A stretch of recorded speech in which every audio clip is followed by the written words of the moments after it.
Bonjour, je m'appelle Abdou Karim, je suis agent de sécurité et administrateur du site sengardien.com. Aujourd'hui, je vais me permettre, en tant qu'agent de sécurité, de commenter une vidéo qui est maintenant virale sur le net et qui montre des agresseurs, des voleurs en tout cas, qui ont pu ouvrir un magasin qui est à Scar Urban, d'après les commentaires. Et dans ce magasin, il y avait énormément de matériel informatique, des téléphones portables et tout. Ils sont parvenus à entrer là-dedans et à dévaliser le magasin, quoi, en quelque sorte. Donc, je vais regarder avec vous la vidéo et vous faire quelques suggestions par rapport à ça. Et avec l'œil peut-être d'un agent de sécurité, je ne dirais pas un expert, mais juste un agent de sécurité. Et on va essayer de voir ce qu'il fallait faire. La première chose que j'ai constaté est que la rue était vraiment, soit c'était l'heure qui était un peu avancée, on ne pouvait pas peut-être savoir si les personnes passaient ou pas, mais la rue était quasi déserte. Et dans ces cas, je vous suggère de faire une audit de sécurité. L'audit de sécurité sert à ça, sert à voir quel système de sécurité est adapté à votre entreprise, à votre magasin ou bien à votre boutique en quelque sorte. Parce qu'une rue déserte demande beaucoup plus de système, beaucoup plus de vigilance, beaucoup plus de surveillance qu'une rue, par exemple, qui fait pignon sur une grande avenue où passent des gens pendant toute la nuit.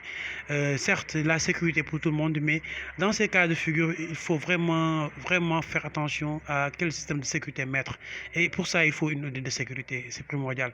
Ce que j'ai constaté en premier lieu, c'est que les cadenas sont peut-être solides, d'accord, c'est de la bonne qualité, mais voyez que le voleur n'a pas pris énormément de peine, n'a pas fait beaucoup de temps, juste à peu près 3 à 4 secondes pour vraiment enlever le cadenas, pour l'enlever carrément, quoi. Avec le temps qu'il a mis peut-être pour voir si quelqu'un passait ou pas, mais il n'a pas mis beaucoup de temps pour enlever le cadenas.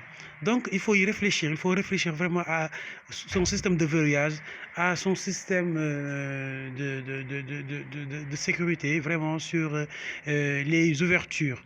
En fait, voyez. Et la deuxième chose que j'ai constaté, c'est que le voleur, il est vraiment hautain, quoi. Il est hautain. Et il a confiance en lui, vraiment. Il se soucie plus des personnes qui passent que le système de sécurité mis en place.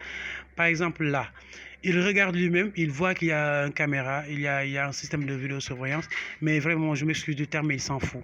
Il s'en fout, il ne s'occupe même pas du système de vidéosurveillance. Il fixe, il voit la caméra, mais il s'en fout. Vraiment, il s'en fout. Il sait que rien ne va se passer. Donc là, ce qu'il fallait faire avec le système de vidéosurveillance, c'est de mettre des alarmes. Quelqu'un l'a dit dans les commentaires, j'ai regardé les commentaires sur la page Facebook où il a été posté la vidéo. Quelqu'un a dit que oui, le gars a certainement mis des alarmes sur son téléphone portable. Mais là, apparemment, ça n'a pas fait effet. Donc, ce qu'il fallait mettre, c'est mettre avec la vidéosurveillance, si le système que vous avez mis en place est adapté et qu'il offre cette option, de mettre des alarmes. Des alarmes quand par exemple, votre vidéosurveillance détecte une personne, qu'il vous envoie un SMS, qu'il vous envoie une capture d'écran, quelque chose comme ça. Il y a vraiment la révolution technologique nous offre toutes ces opportunités-là, d'accord? Donc là, c'est ça le problème. La troisième chose que j'ai constatée, c'est que à part les cadenas, je n'ai pas bien vu, mais je pense qu'à part les cadenas, il n'y avait pas d'autre système de sécurité pour ouvrir la porte. C'est un système, c'est des portes qui s'ouvrent de bancs à eau, sont des rideaux. Donc, bon, je sais pas, je les mettre des fermetures à l'intérieur, par exemple, que le gars ne ferme pas de l'extérieur et ne sort pas de l'extérieur. Donc, si vous, par exemple, s'il avait fait l'option de fermer de l'intérieur, on ne pourrait pas ouvrir de l'extérieur. Ça, c'est vraiment ce qu'il fallait faire dans ce cas de figure.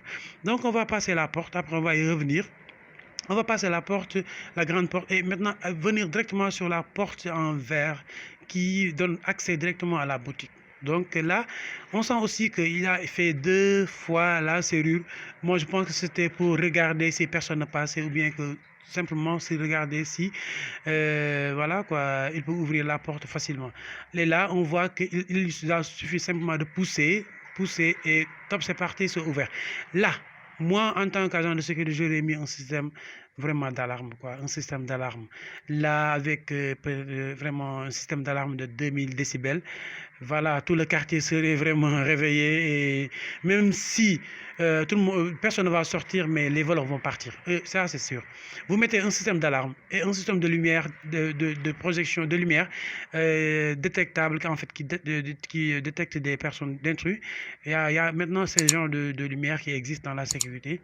Si quelqu'un passe, la lumière s'allume. S'il entre, toutes les lumières s'allument et le système d'alarme sonne. Ça ce sont des systèmes qui sont maintenant bon marché, qui peuvent se vendre sur Internet facilement, quoi. Et voilà, c'est vraiment dommage. Il n'y a aucun système de sécurité parfait, mais il y a au moins des systèmes de sécurité qui vous permettent de pallier à ces genres de problèmes. Ça, c'est trop facile. Je pense que c'est trop facile. Ce qu'il faut savoir dans cette vidéo, c'est que on ne peut pas mettre un système de vidéosurveillance seulement pour la sécurité de son business. Ça, c'est pas normal. Ce qu'il fallait mettre, c'est un système de vidéosurveillance plus un système d'alarme. Ce sont les deux choses qui vont avec.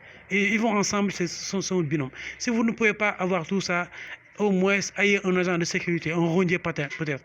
Dans ces genres de quartiers, la solution la plus adéquate, c'est d'avoir des rondiers.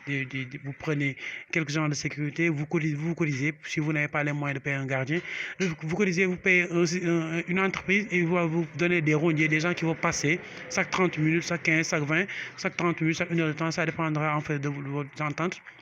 Ça va vous permettre de vraiment pallier à tout ça. Donc, c'était à peu près ça. C'est une vidéo qui me tenait à cœur. On ne peut pas mettre un système de vidéosurveillance et partir. C'est pas même recommandé si vous fermez votre boutique et vous partez. Un système de vidéosurveillance, c'est pour la journée. Dans les magasins, moi je me dis que c'est pour la journée. Vous ne pouvez pas avoir l'œil sur tous les rayons, sur toutes les expositions. Donc vous mettez un système qui va vous permettre de surveiller si un client, par exemple, vole quelque chose. Et que là, vous avez ça en direct. Donc vous pouvez pallier à ça. Mais la nuit, il faut que le système soit binomé, que le système soit épaulé par un autre système, celui des alarmes intrusion. Vous pouvez avoir ça facilement, comme je l'ai dit. Ou bien un système de surveillance avec des gardiens à la porte ou bien des rondiers. C'était ça la vidéo. Je suis vraiment content de partager avec vous cet avis. Vous pouvez aussi me donner vos commentaires en bas. Et si la vidéo vraiment vous a plu, j'aimerais bien que vous vous abonnez à la chaîne et que vous partagez la vidéo, avoir l'opportunité de changer ce système, de le confectionner. Parce qu'en fait, un cas de vol, ça ralentit le business. Ça ralentit le business. Si ça ne stoppe pas direct, ça le ralentit, quoi. En fait, et c'est pas bon. Je vois qu'il a vraiment investi. Il pourrait au moins investir sur la sécurité. Voilà, c'était ça. C'était Abdou Karim, agent de sécurité et administrateur du site Sen Gardien. Et à très vite.